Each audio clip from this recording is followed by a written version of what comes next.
Praise the lord ప్రియులారా, ప్రభు మాట్లాడుతుండగా విందాము. నేను సీక్రెట్ చెప్తాను, అది ఎవ్వరికి చెప్పొద్దు, అదే సీక్రెట్.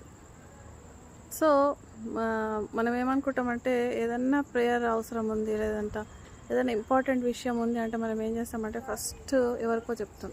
దేనికి చెప్తాము? సీక్రెట్ చెప్పమని చెప్పాము, కానీ ప్రేయర్ చేయమని చెప్తాం. ఫస్ట్ మనకు ఎవరు గుర్తొస్తారు? పాస్టరే గుర్తొస్తాడు. పాస్టర్ దగ్గర పోతాం. ఫస్ట్ పోయి ఏం చేస్తామంటే, పాస్టర్ గారు ఇట్లా పెళ్లి సంబంధం వచ్చిందనో, లేకపోతే జాబ్ వచ్చేది ఉందనో, లేకపోతే ఇల్లు పోగినది ఉందనో, వెంటనే పోయి ప్రేయర్లో పెట్టండి, మాకు ప్రేయర్ అవసరం ఉంది అని చెప్పి మనం ప్రేయర్కి పోతాం. కానీ అక్కడే మనము పెద్ద పప్పులో కాలేస్తాం. అంటే చూడండి, దేవుడు ఇచ్చే వరకంట ఏ సీక్రెట్ కూడా అది నెరవేరే వరకు ఎవ్వరికి చెప్పొద్దంట. సరే, ఆ పాస్టర్ మంచోడా కాదా తర్వాత సంగతి, కానీ ఎవరికైనా మనం చెప్తున్నామంటే, మన ఇంటి వాళ్ళకు కూడా చెప్తున్నామంటే అది ఏమవుతుంది? అది సాతాను చెవిలో పడి అది బ్లెస్సింగ్ ఆగిపోతుందంట.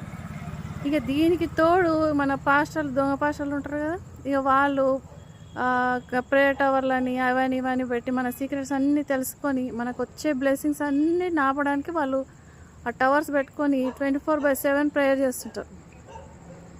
సో మనము ఎవరికి పోయి చెప్తున్నాము? మన శత్రువుకే చెప్తున్నాం పోయి. ఆ ప్రేయర్ హెల్ప్ ఏమో కానీ మనకు వచ్చే బ్లెస్సింగ్స్ బ్లాక్ చేస్తున్నారు అన్న సంగతి మనం అర్థం చేసుకోలేకపోతున్నాం. నేను కూడా చాలా బ్లెస్సింగ్స్ అట్లా పోగొట్టుకున్నాను. సో తర్వాత నాకు అర్థమైంది, దేవుడు నాకు చెప్పింది అన్నట్టు, ఎప్పుడు ఏ విషయం కూడా సొంత వాళ్ళకు కూడా చెప్పనవసరం లేదు. అయిన తర్వాత యూ క్యాన్ టెల్. అది నెరవేరే వరకు ఏ ఆటంకం ఉండకుండా మనం ప్రేయర్ చేసుకోవాలి. సో అలాగా మనలో మనము కీప్ ఇట్ ఎ సీక్రెట్. కొంచెం ఆగాలి. మనం ఎట్లుంటామంటే ఏది నోట్లో దాగదు. మనం అన్నీ చెప్పేసుకుంటాం. చెప్పి ఆ బ్లెస్సింగ్ రాకముందే మనమే బ్లాక్ చేసుకుంటాం.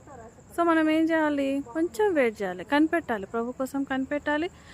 దేవుడు ఇస్తాడు, ఆయన హెల్ప్ చేస్తాడు. కాబట్టి ఆయన నెరవేర్చేంత వరకు keep it as a promise and keep it as a secret and pray for it. దాని నెరవేర్పు కోసం ప్రేయర్ చేయాలి. అది మనం చేయాలి. అంతేగాని పోయి అది రాకముందే ఉన్న వాళ్ళందరికీ, తెలియని వాళ్ళకి, వచ్చిన వాళ్ళకి, రాని వాళ్ళకి, ముందు పాస్టర్లకు, ప్రేయర్ టవర్ వాళ్ళకి చెప్పి ఆ వచ్చే బ్లెస్సింగ్ని ఆపుకోవద్దని ప్రభు తెలియజేస్తాడు.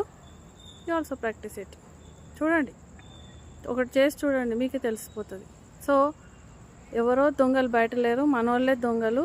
కాబట్టి సతాను చెవులో పడకుండా ఆ బ్లెస్సింగ్స్ మన నోటి నుంచి బయటికి రాకుండా కొంచెం సీక్రెట్గా పెట్టుకుందాము. దేవుడి వాక్యాన్ని దీవించును గాక. ఆమేన్.